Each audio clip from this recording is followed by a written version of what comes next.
Hope the mic's not too close. If it is, I'm sorry. Um, Hi, my name's Xavier. Um, just kind of feel like talking right now. I don't know. Just doing a little podcasting. Uh, I don't really have topics. I'm just gonna riff. Oh, I have topics. I have a few topics. I have two things I want to talk about. Um, I don't know. I'm kind of just freestyling here. We're just gonna see what happens. Maybe it's gonna turn into something. Maybe it won't. I'm just kind of sitting here right now. I just decided to set my camera up, set my mic up. It is 8:35 in the morning. It is Saturday. We're just hanging out. Who cares, you know? Um. Anyway, enough exposition. You don't care what I'm doing. You're just here for the news. Um. Westside Gunn. I really want to talk about Westside Gunn. His track list for Pray for Paris came out. Uh, I want to say earlier this week. I forget when, but it's stacked to say the least. I saw it on Hip Hop DX, and that's actually the title of the headline. Pray for Paris track list is stacked. Let's talk about it. Interesting features on here. Just making sure I'm recording. I'm sorry. Um, Crazy features. Let me see. Let me see. Let me see. Here we go. Here's the track list right here. It's kind of wild. So we got 400. Okay, so just to preface, Westside Gunn. I got into him. Technically, I got into him like last year consistently, but the first time I heard him was I forgot the song name. I'm blanking out on the song name. It was something with MF Doom, I feel like. Not West Side Doom. It was something way before that. I saw it on SoundCloud. The cover art is like somebody holding like a broken bottle or something like that. I'll post it to the side here. But heard him on SoundCloud. Loved his voice. He feels like he gives the same aura as a what do you call it? What do you call it? As a Ghostface Killer. He's like a modern day Ghostface Killer in a way. His voice is just kind of it's kind of ridiculous. I don't know how to describe it. Very high pitched, not like whiny in a way. It's still like it's still menacing. It's high and I don't know nasally as it sounds. I don't know how to describe him. He's very unique. And we're back. My camera's doofing. What am I talking about? Conway the Griselda, Conway the Machine, West Side Gun, and I still can't remember homies. Now Benny the Butcher. I'm sorry, Benny. Back to this track list here. So the track list is stacked to say the least. Track one, 400 million plus tax. Well, you know what? Let's just read the features. Let's just read the tracks with the features on them.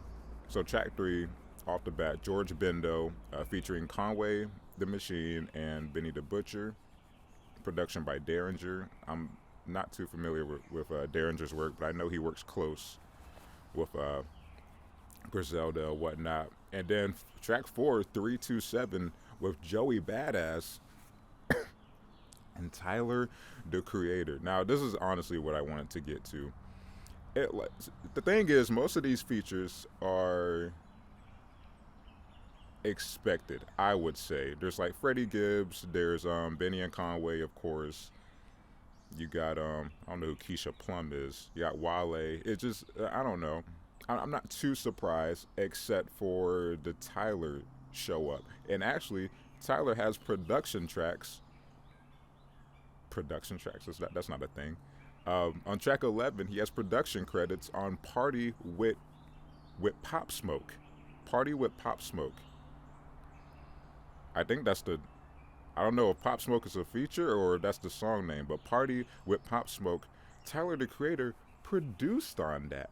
Now, Tyler has. It's not the first time he's produced for a gangster rapper. He's best friends with Schoolboy, I know for sure. And he produced on Oxymoron, I'm pretty sure. Now, I forget the title to that track, and I honestly forgot how it sounded, but I remember not being too fond of it. Hold on, I'm gonna look it up now on Google Play, um, because I'm a schmuck. I mean, I don't know. Drop in the comments if you have Google Play. Shouts out to Android, the superior phone race. I'm kind of just riffing here. Oxymoron. Maybe I'll give it a listen because I honestly. Oh, that's a big ass mosquito. He trying my life right now. I can't look like a bitch in front of the peoples though. It's probably because I'm wearing shorts right now. I'm wearing the shortest of shorts, if we're gonna be honest. Here we go. I got the Oxymoron track list pulled up. The Purge with Tyler the Creator. That's the name of the song. Like I said, it's not his first time producing. Hold on.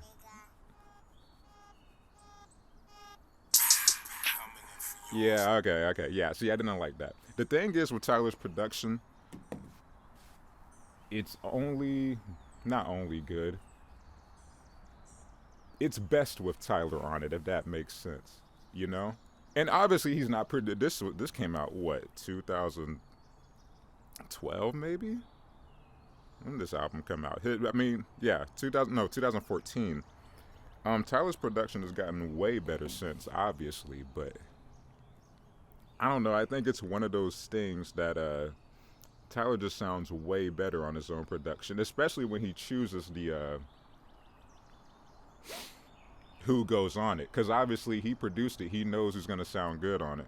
Now, you can make a counter argument. He's made stuff like Rusty. He's made stuff like PB&J, Jelly and Jam. What's the song with Lil Wayne and Kanye? Mustard. Honey Baked. I forget the song name. I'll put it on the side here. You see it here. And that's a very like I don't know if I want to say it's boom bappy, but you know what I'm getting at. So stuff like Rusty and Peanut Butter and Honey Baked Ham. Those both have a boom bap kind of aesthetic. So I don't know. He could definitely pull it off. I mean, I'm looking forward to the track regardless. Tyler and Tyler and Westside are both very talented individuals, and I'm excited to see what comes out of that. We're not even talking about the track list. I really just wanted to talk about Tyler and Westside Gunn, because that is the most 2020 thing to ever happen. We're in a weird time, and I talked about this in my Jesus King review with my boy John. We're in a weird time where we're getting just the most unlikely features, but it's kind of dope though, because it's I mean, mainly in rap I'm talking about, just the most unlikely collaborations. Like, for example, you got Post Malone and Ozzy Osbourne on Post Malone's Disappointing album, and on Jesus is King, you have Kenny Chesney, what's his name, the flute, the sax, the instrument, damn it, I forgot his name. The saxophonist in the song with Kanye and Clips, and that was a good song. I didn't mind that. Damn, what was that guy's name? I can't remember his name for the life of me. We'll just call him Squidward for now. Songs like with Squidward and Clips and Kanye, that's a very like, who saw that coming? Who saw Clips coming back together in the first place? But I don't know. I'm kind of rambling here. I'm just very interested to see what that track sounds like, and what a way to go out too. I would usually complain for an album that has all features. I mean, it's not all features, but it's every other track's a feature.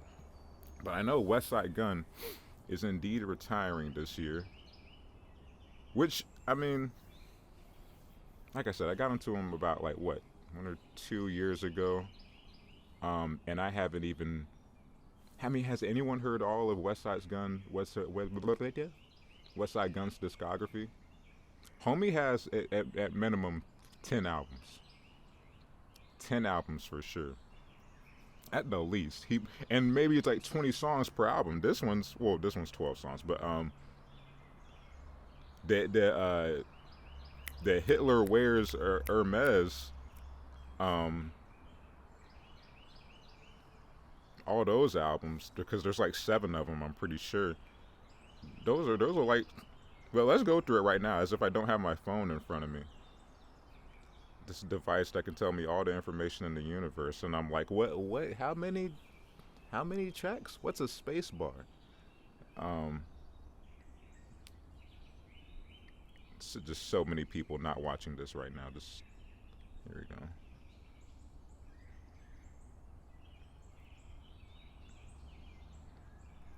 So let's go through it. I'm on Google Play. We're just gonna name. We're just gonna rattle off Westside's albums. Fly God is an awesome God. I love that. Hitler wears Hermes. 6. I mean, obviously we know that he has 7. We have Supreme Blientele. Shout out to Ghostface. Riots on Fashion Avenue. I think this is the album with MF Doom that I. No, no. But the first West Side, I don't know. Forget it. So we also have Flyest Nigga and In Charge Volume One. So there's obviously more. There's more of that somewhere. I don't think it's on Google Play. Another Hitler Wears Hermes. We have Hitler's Dead, which I'm pretty sure is the all of, yeah, 1 through 6 of or let me see. It's like a combined Hitler Wears Hermes discography. Um, yeah, we have that. Another Hitler Wears Hermes. We have well, that's a single. It's a lot of Fly God is an awesome, or no, excuse me, Fly God is good all the time. You know, my best part, my best part. What am I saying right now? It's early. Um, my favorite thing that Westside Gunn does is he'll get his daughter. I mean, she's more of like a producer tag nowadays, because he'll get her on the mic and he'll have her say Fly God is an awesome God, and obviously she's maturing now. Um, but I know in his earlier albums, so adorable, she would be like, Fly God is an awesome God, and all y'all broke, and this is the highest. I don't do it justice. I sound like Morgan Freeman, Jesus Christ, but she she just has the squeakiest voice, and the juxtaposition of this child going on this over this track and saying Fly God is an awesome God, and then immediately hearing Westside Gunn making gun sounds. It's just so weird, and the contrast is funny to me. And like I said, she's adorable. Shouts out to Westside Gunn's daughter. Fly God is an awesome God, and all y'all niggas broke. I guess we can stop talking about that. I kind of rambled for a while, and I don't know. I also, like I said, I'm just riffing here. I'm just riffing. It's just a little riff. I'm just kind of riffing. You know how you riff, how one riffs. I also want to talk about pgLang. pgLang's a thing. Now, pgLang, I heard about this 2, 3, 4 weeks ago. I don't know. A couple weeks ago, I heard about pgLang. That is a media company that Kendrick Lamar is starting with Dave Free. Now, it's super vague right now. The rollout was just their website showing this mission statement featuring Baby Keem and that sweet young thing from Blackish. And I'm pretty sure that was it. And Kendrick Lamar himself, and is it Snow Allegra? It's not Snow Allegra. Who's that racially? Georgia Smith? It's either Snow Allegra or Georgia Smith. One of them. They're cute. Ah. Shouts out to Georgia Smith though. I'm pretty sure it was Georgia Smith at the end of the video, but I'm not sure what it is. It's I want to see if I can find their mission statement. But here I have the article from Pitchfork. I'm just gonna read because I'm creative.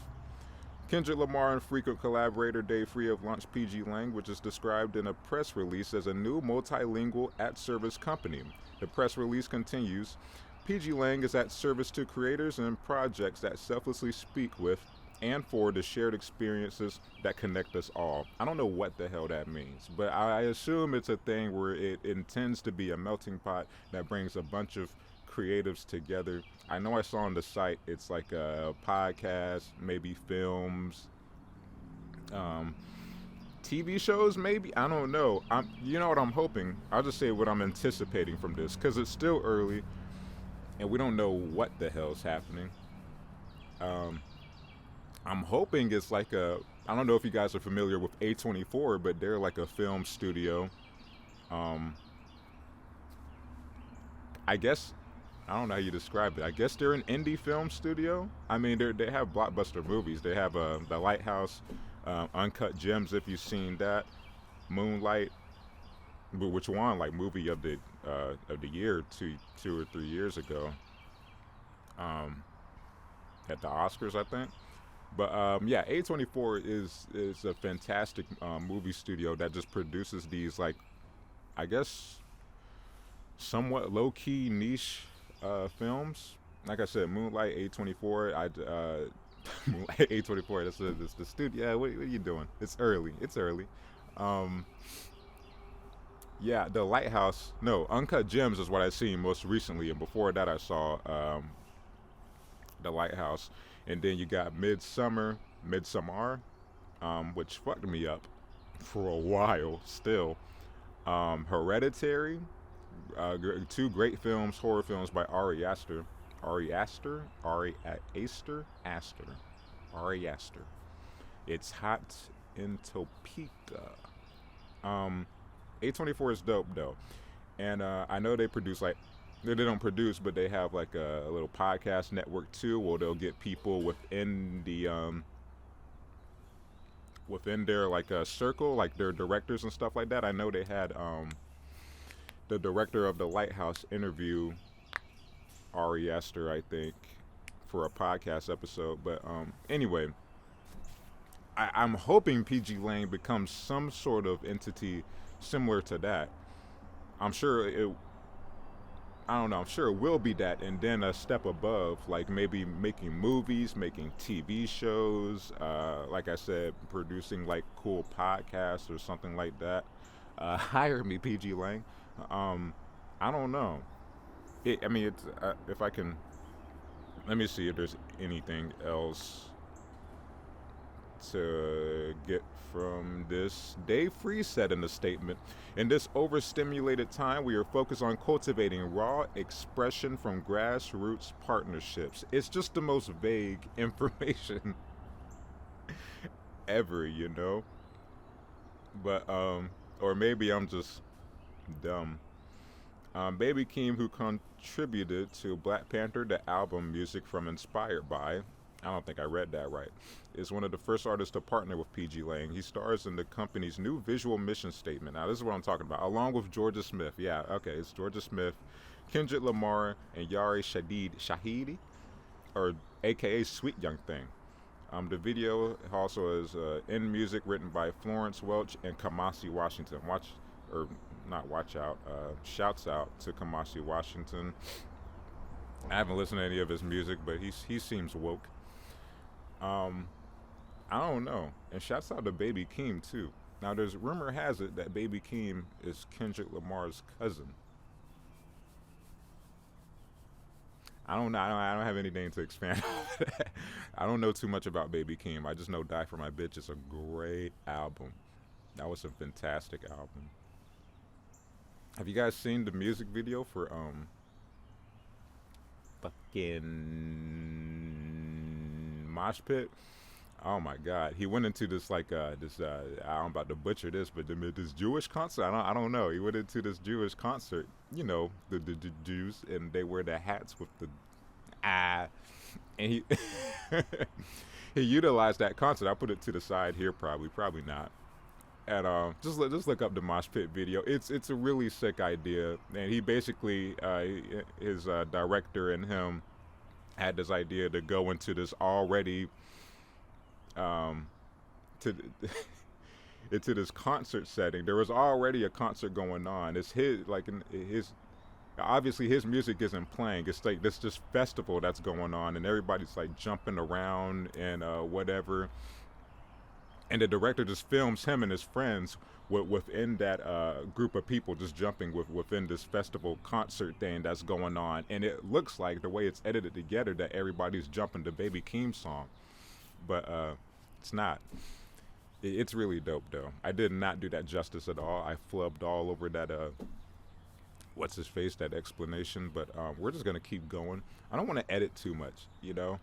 You gotta see the rawness. As Anthony Fantano said at one time when his channel got taken down by the fader, I give it to you raw. I might cut that out. We'll see. But yeah, I think that's all I have, honestly. I don't know what kind of format I want this to be. I kind of just woke up and got on the porch and started saying egregious things. But I'm looking forward to whatever pgLang.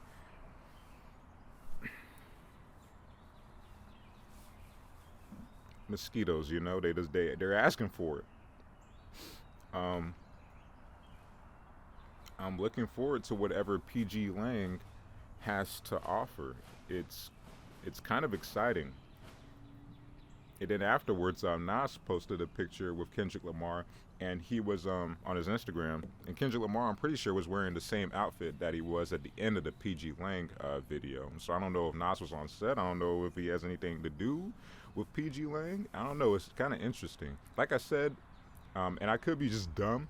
I mean, I am dumb, but you know, it is. It's very vague right now. The air of it is just very, you know, what are you going for here? What's happening? I don't really know, but I mean, the shit's obviously moving because the visual statement, you know, it's already out with Sweet Young Thing and Baby Keem, and it's really dope. You know, the obviously done by Dave Free and the Little Homies, the directors for most of Kendrick's music videos, and it's really sick. It's shot so well. The cinematography's dope, and there's like this message behind it of I guess living in the now, whatever that means. I don't know. I guess that's all I have for today. I don't know. I guess leave in the comments if anyone's watching this. Probably not. Uh, I guess just topics. I don't know. You know what I kind of want to talk about, and you know I wanted to wait. You know what I want to talk about? Ooh, you know what I want to talk about? Let's review. Let's do like just a little review. Let's just do a little review. This is so obnoxious. Let's just do a little review of Royce the 5'9's album. No one talks about that enough, I feel like. Um, Sorry, Google gives me dumb news. So here, let's pull up, cause I loved Royce's album. Oh my god, oh my god, it was riveting, boy. I love that shit. I have yet to say the title of it. The allegory, the allegory was so dope. Best production I'll probably hear all year. Probably. So I'm pulling up the track list right now. The Allegory by Royce the 5'9". So if I can give a loosey goosey layman's terms breakdown, because I'm a layman myself, of the allegory and the meaning behind it. What he intended to do is, I mean, it's basically like, for lack of a better term, the woke album. There's like I know his approach to it was like, hey, you guys are seeing society at a very surface level, and I'm gonna just pull the tarp, and you're gonna see, you know, how really nasty America is, black culture is, you know, our government, our history behind how things came to be, such as the Ice Cream Man jingle. That is supposedly a old, like, not slave song, but an old racist jingle called "Nigga Love a Watermelon." It derived from that, as she explained in the in one of his interludes. And I didn't know about that. Sarah, he talked about Sarah Bartman a little bit, which was a slave woman who was exploited because of the size of her rumpus, and she was traveled around and paraded like a circus freak or whatever. Very sad. What else did he talk about? I don't know. Like I said, it's kind of like the woke album. He's teaching you a lot of things here in a very I don't know. It's kind of like putting a, you know how you do with dogs when they're sick and they throw up worms for some reason because they're dogs and they're obviously going to do that at some point in time after you get your carpets cleaned. Um, and you got to give them like the sedative so you get them worms out of your dog. What am I saying? It's kind of like putting a pill in the oatmeal, and you don't know the pills in the oatmeal. But what I'm trying to say is, who's still watching this? You know. But what I'm trying to say is, he's doing it in a very digestible way. Like every song on here is like a banger in its own right. Um, but there's obviously some kind of message that he's trying to convey. I mean, in other songs, he's just talking this shit, which is nothing wrong with that. So we're gonna start off with Mr. Grace, the intro. I actually forget what that. Oh no, yeah, okay. So there's this. I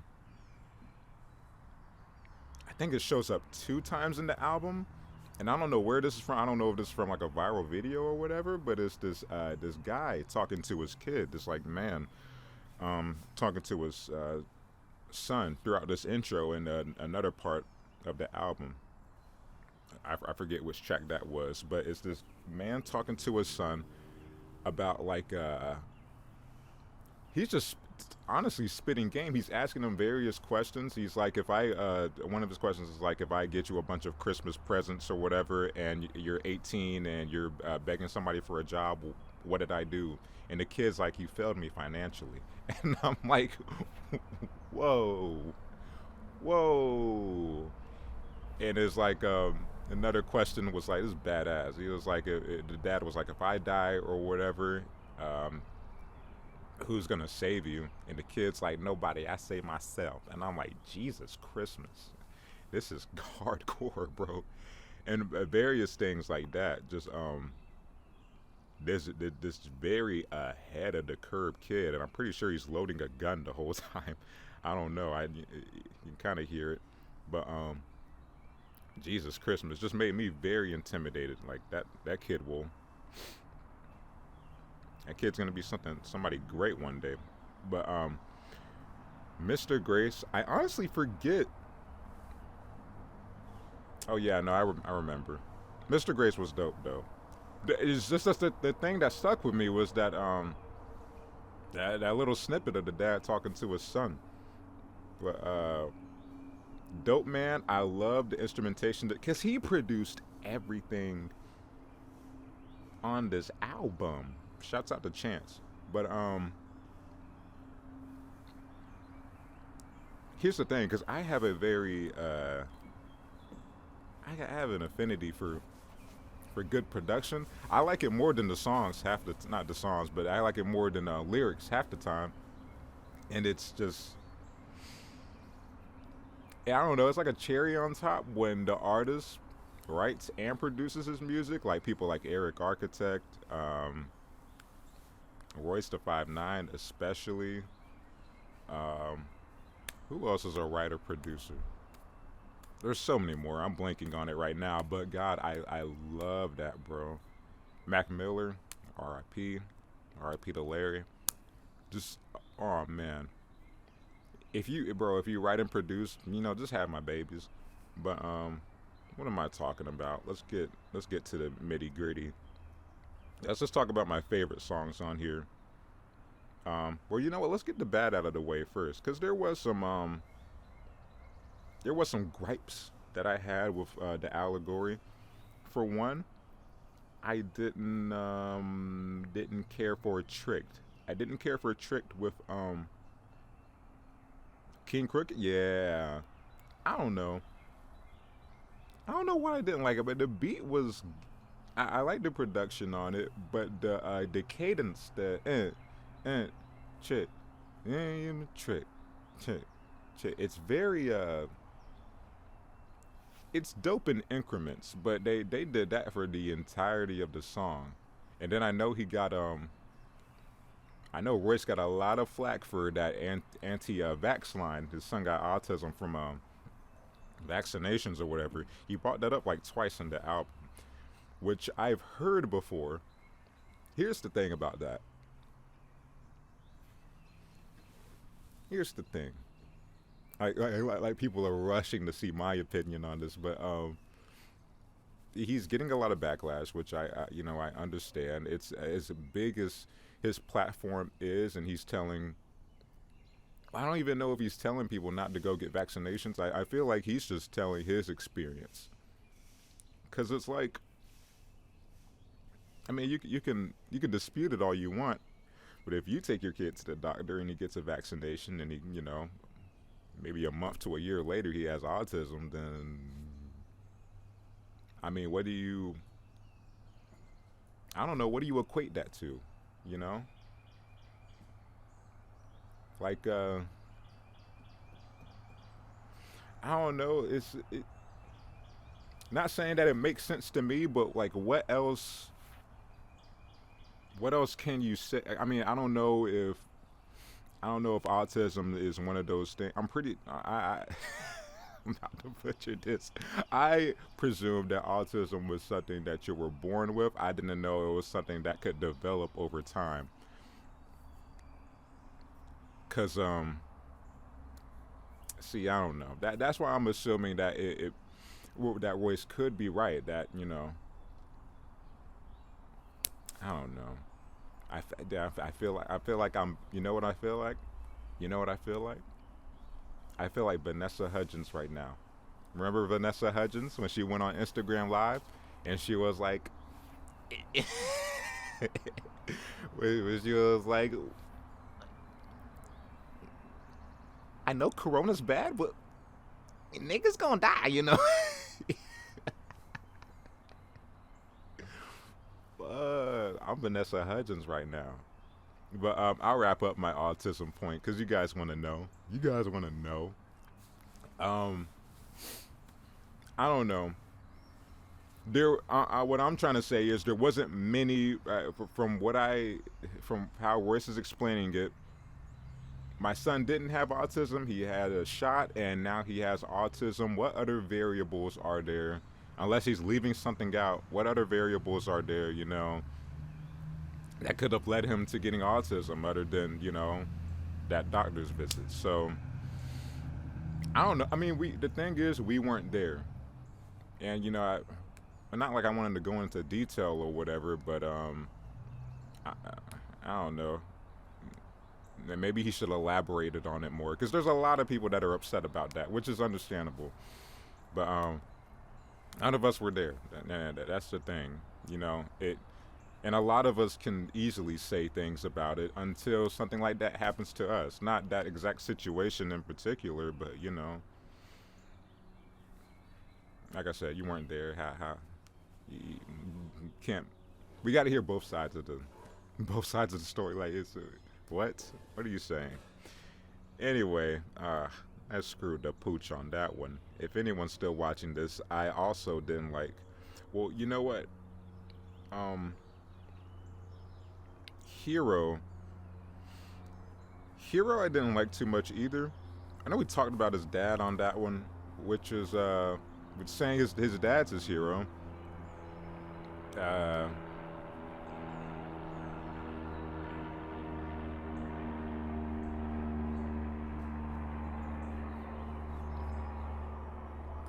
Talking about how his dad's his hero, and I don't know. I mean, that one was good too. That one just, and here's the other thing. It's kind of an endeavor with any long album, because there's 22 tracks on this bad boy.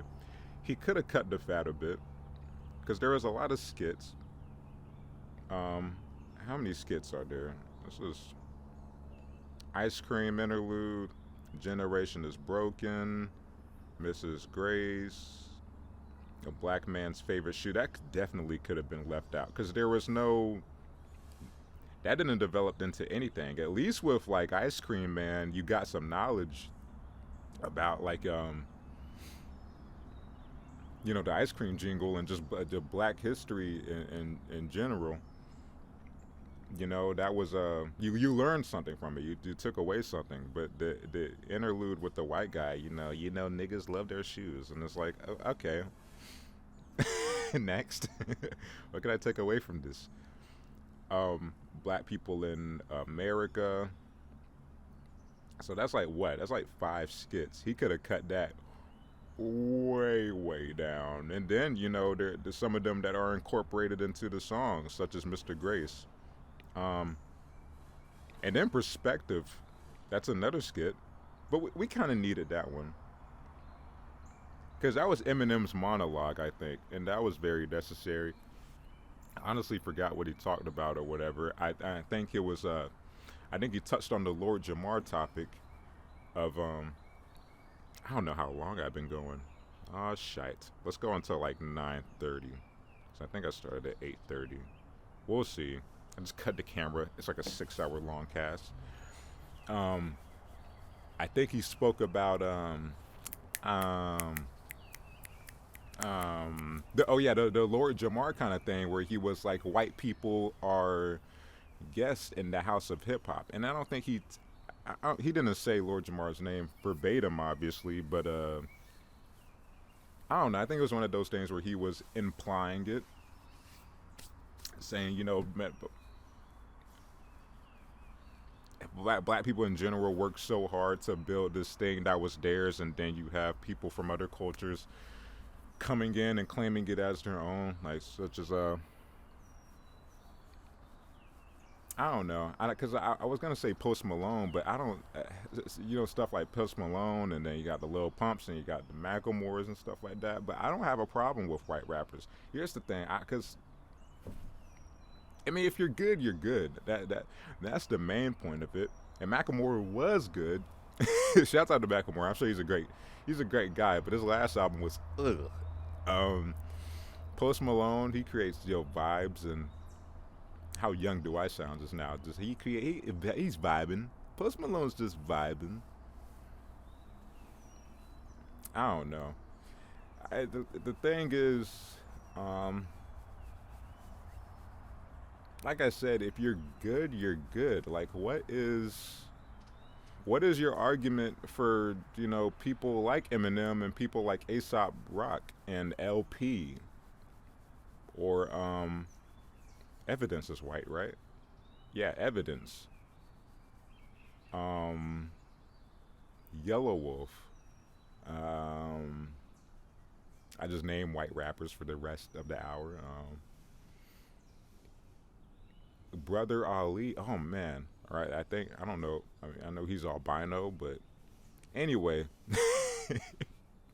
a lot of talented white rappers, and if they're producing good content and they respect the culture that they're in, then what's wrong with it? Even people like Post Malone, of course, he tatted himself up in the face and did like the whole cornrow thing, but it's like I don't see him as disrespecting it. I mean, for one thing, and I think Mike Seatown said this in Dead End Hip Hop when he was talking about they were all reviewing Riff Raff's album. But the stuff we're getting mad at these white rappers are doing what we call like appropriation with like cornrows and face tats and whatnot and the gold teeth. You get that from somewhere.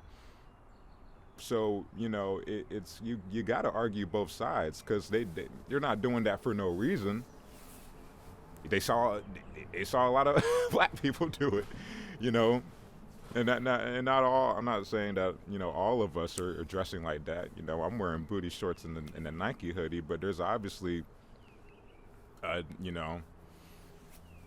dudes running around looking like a fool, and I'm not saying that only derived from black culture, but just cornrows and gold teeth and that whole talking in a certain way kind of slang, it definitely came from us in some aspects. So you gotta. My thing is you gotta argue both sides, in terms of that. But I try not to think too deep into it if the white artist is making good, content in general. And like I said, if they, respect the culture that they're in terms of not making just stupid, throwaway songs.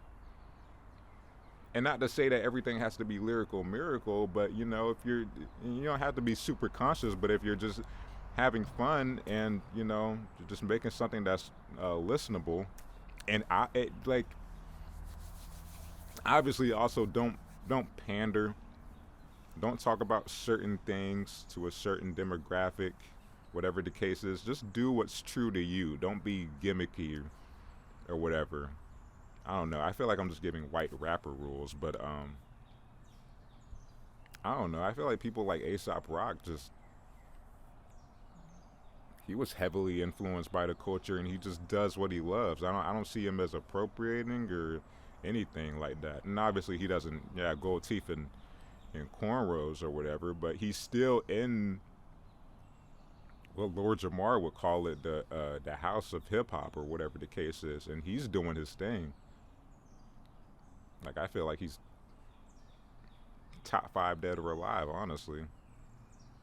Aesop Rock is super talented. He's one of the greatest out. I think, personally. If you don't know who I'm talking about, that's not Rocky, but AESOP ROCK. Super dope. Part of Def Jukes, I feel like. It's LP's label with Camuteo and all those cool cats. Evidence, I think, too. But man, I went on a tangent. The allegory, that's what we were talking about. I think I was talking about Eminem's perspective skit and things I didn't like about the album. Too many songs. That's what I was trying to get to. Yeah, there's 22 songs on this bad boy, but let's talk about let's talk about what I do like. Favorite song on here is probably On the Block. What's it called? Yeah, On the Block with Oswin Benjamin. I don't know too much about Oswin. I know he goes on Sway every once in a while. And we've only been doing 43 minutes. 43. Okay, that's not bad. Actually not bad. Actually not bad if I say so myself. Oswin Benjamin, yeah, I know he frequently goes on Sway in the morning and just tears shit up, as the kids say. And he's really dope too. He was riding the beat, so like just flowing, bro. I rap too a little bit, just a shameless plug, link in the description. But I really want to get to that point where I'm just, because I still, not like I stutter or anything. I gotten a lot better because I've been rapping for, we'll say 3 to 4 years tops, doing it like semi-seriously. It's mainly just a hobby right now. Why am I talking about this? But I really want to get to a point where I'm just flowing right there. Like people like him, people like the Baby, and even I think 21 Savage is getting into that nice pocket too, where he's just able to flow on damn near anything nowadays. Flow is a really underrated aspect, and delivery, of course, too. Like in that sense, yeah, I think people should pay more attention to delivery and like how words are said on a track. Because I don't think Oswin had I don't think he had crazy delivery. It wasn't anything unique or whatever, but just the way there was zero missteps with everything he was saying on the beat. There was no stutter. He fit every word in, enunciated everything. It's just, God, that was just like such a good verse. I was about to say the perfect verse, but it just, I'm just blowing smoke up his butt now, but it was so good. Just like As that one guy said on that Kendrick album, like a Chevy in quicksand, whatever that means. Um, but On the Block was very dope though. Um, Production by Primo and Royce, which is kind of it's kind of dope that it comes full circle because you know with the Prime albums, pretty sure it was all production by Primo. I want to say that Royce produced a little bit on Prime too, but I don't remember. It's actually honestly been a while since I listened to either of those. But it's kind of dope how it comes full circle with both of them producing on the same song. It's actually very surreal. Full circle, bro. And they both tore it up, bro. They both killed that shit, especially towards the end where the beat was like I don't know how to describe it, but it was like it was phasing in and out in kind of a way. It was just, you know, kind of just I don't know how to describe it. It was just very chopped up, and then Royce was just spitting that niggas want to claim my city and shit. Dumb dumbs in my lap ventriloquist shit. I love that, bro. That was my favorite part of that entire album, probably. Dumb dumbs in my lap ventriloquist shit. Oh man, that's what I'm saying. That's what I mean by delivery. Something like is how you say it. Flow is, I think, if we can break it down, I would say flow is how you sound on the beat. I guess. That sounds very vague. Maybe flow and delivery is the same thing. I don't know. I think delivery is how you say it, and flow is how you sound, if that makes sense. Maybe that's a separate video. I don't know. That's probably a topic within its own. But when I think about delivery, okay, so maybe let's pick a good example of both, like a song for flow and delivery. The first thing that comes to mind in terms of delivery, of how it's said, is damn, what's that J Rock song? Sin City? Something City. With J Rock and Black Hippie. Bend down, make my thought about it. That's a crazy delivery right there. Delivery on that very, very unique.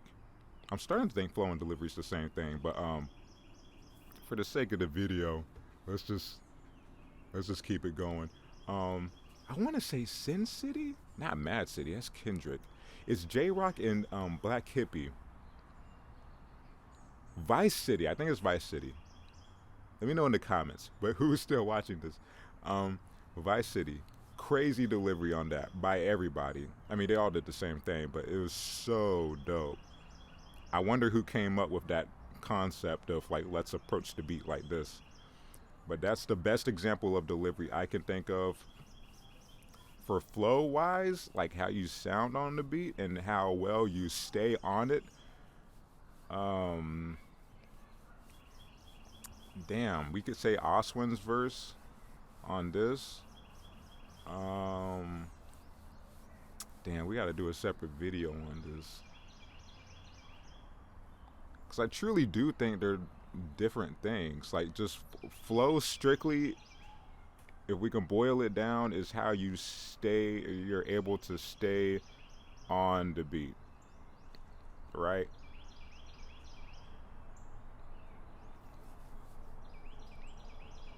Because I want to say, you know what I really like? My favorite Eminem verse of all time is probably Medicine Man. And his flow on that was ridiculous. No, like similar to Oswin's verse, no missteps. Zero missteps. Listen to Medicine Man off the Compton tape. I want to say that's the last song or the second to last one. I want to play that so bad, but YouTube's going to be like McKinbey. Like, no, no, no. It's like, you want to monetize this? And I'm like, yeah. And they're like, well, don't play that shit. I don't know. I feel like those are good. I feel like those are good examples. So the delivery, what the hell did I say for delivery? Oh, Jesus. I'm too busy thinking about that Medicine Man verse. Flow, Medicine Man by Eminem, not by Eminem, by Dr. Dre technically, off the Compton album. But best example of a flow staying on the beat, no missteps at all, and delivery. Vice City by J Rock and the Black Hippie crew. It's hot in Topeka. Um, yeah, God, we barely talked about this album. Um, well, I mean, I don't know. We kind of have. Um, I really like Overcomer too. Speaking of Westside Gunn, we talked about Westside Gunn 6 years ago. Remember? Remember?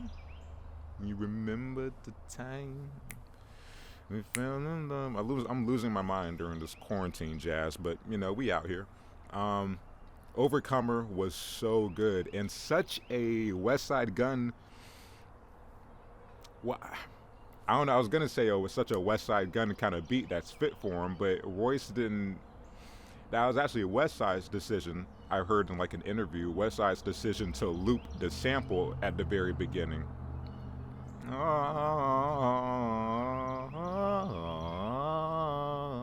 It was Westside's gun. Westside's a blah blah decision to do that. So which makes sense. That's completely up his alley. And then Royce, I forgot. It was in an interview where he was talking about he was doing like a breakdown. I think it was like BeatStar's YouTube channel or whatever, but he was giving like a beat breakdown of everything, like how he came to produce the beat and things he learned along the way of producing this album. And yeah,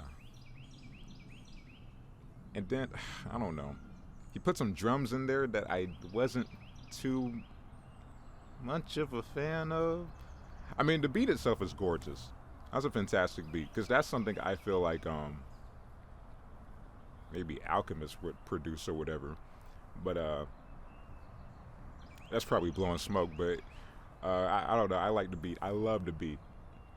Love the album. On the Block is probably going to be my favorite song to the end of this year. That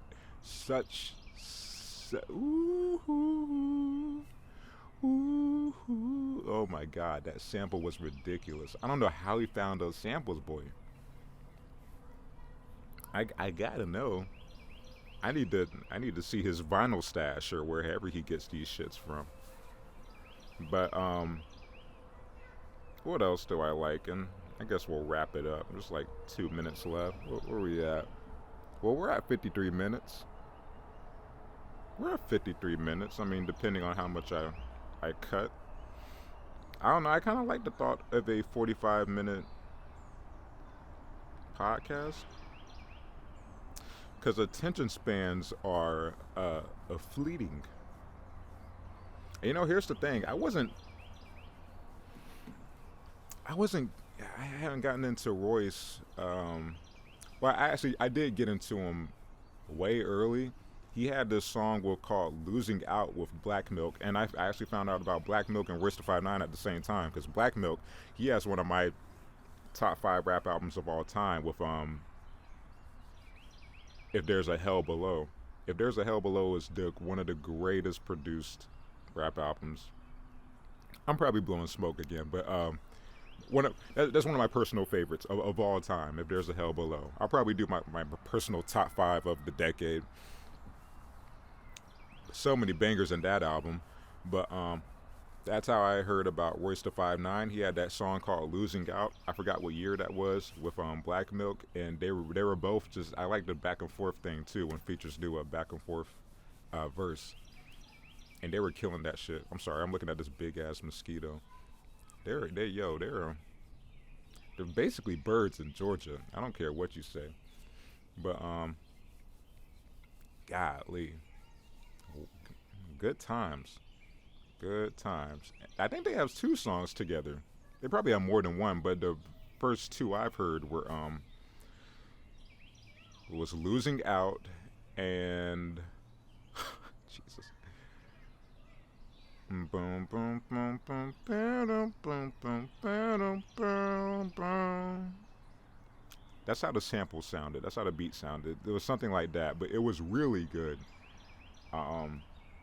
I probably put it to the side here. We'll fix it in post. Fuck it, we'll do it live. um, yeah, but I don't know. After hearing those two singles, or they were part of an album, I don't know. Maybe a collaborative album. There's probably a whole ass collaboration project that I don't even know about because I wasn't even. I would just listen to songs back in the day. I didn't listen to albums as a whole. But yeah, it's one of those things where I didn't listen to Royce again for a while after that. Similar to J. Cole, I heard Who Dat, and I was like, this is really dope. But I never followed up on what's that album with none of his albums until Forest Hills Drive. Honestly, well, no. What's the one before that? Born Sinner. Yeah, yeah. Who dat, and then I went straight to Born Sinner. What are we talking about here? I don't know. It's just a chill time. I'm not gonna edit too much. These mosquitoes big as hell, boy. But anyway, yeah. Who's still watching this? You know. We have 3 minutes left, but yeah, I need to. Basically, I'm saying I need to get into Royce's older albums more. I need to listen to Tabernacle. I listened to Book of Ryan. That one didn't stick with me. I mean, it was a great project, but you know, it didn't stick with me like this one. And it's probably because he produced all of on this one, and you know, he had the sound in his head, and he manifested that shit. It was perfect. Same with J. Cole. I got to listen to his older stuff. I got to listen to the warm up. The warm up's one of them. What's the one in the locker room, boy? Maybe a good thing. Man, if I seen you again, bro. I mean, the idea of ending this. The idea of ending this by just, you know, naming J. Cole albums is kind of. It's a very flaccid ending, to say the least, but I gotta know. So what's J. Cole's discography? We have Cool World, The Sideline Story, that was it. And then there's The Warm Up, and then there's Friday Night Lights. Yeah, I gotta get into all of that. Or not, I don't know. New J. Cole is... Not new J. Cole, but his recent stuff is just bangers, and he's found such a good medium of like going to conscious shit and going into that hype shit. But that's what Middle Child was about, you know, if you think about it. Not if you think about it, it's quite literally what it was about. He can hang with the trappy guys such as 21 Savage, and then he can make some conscious stuff about you know, don't do drugs, kids, on KOD.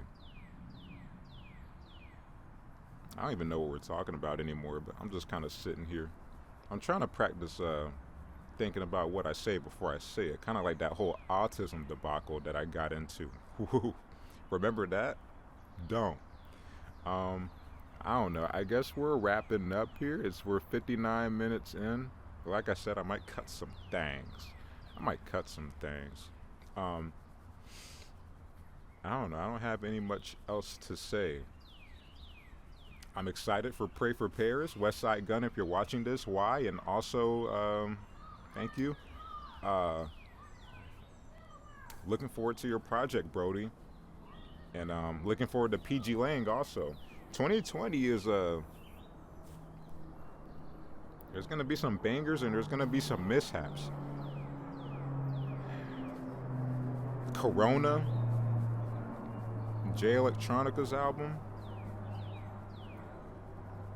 Westside's retiring, Kendrick starting a vague media studio company hybrid thing with Dave Free. Who knows, bro? Who knows? I'm kind of just talking until we get to an hour. I think we've hit an hour. Who cares? That's about it. I don't know what I want this thing to be. I don't know, because I guess this just genuinely turned into a podcast. I really just wanted to talk about Tyler the Creator being on Westside Gunn's project I really just wanted to talk about that because that's the last thing I thought I'd see on the Westside Gunn track list. But here we are. Last thing you thought you'd see in your feed was a black guy wearing a bright yellow hoodie and booty shorts. But here we are. Um, anyway, if you watch this, why, and also thanks for watching. I might make more content like this in the future since I got fired from my job. Thanks, Corona.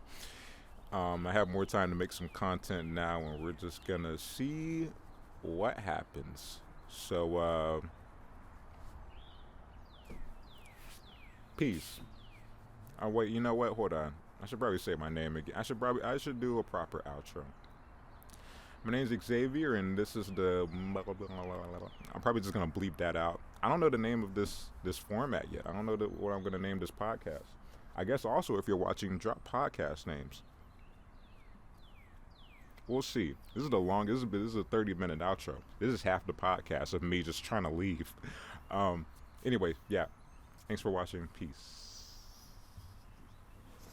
Ooh, that was terrible.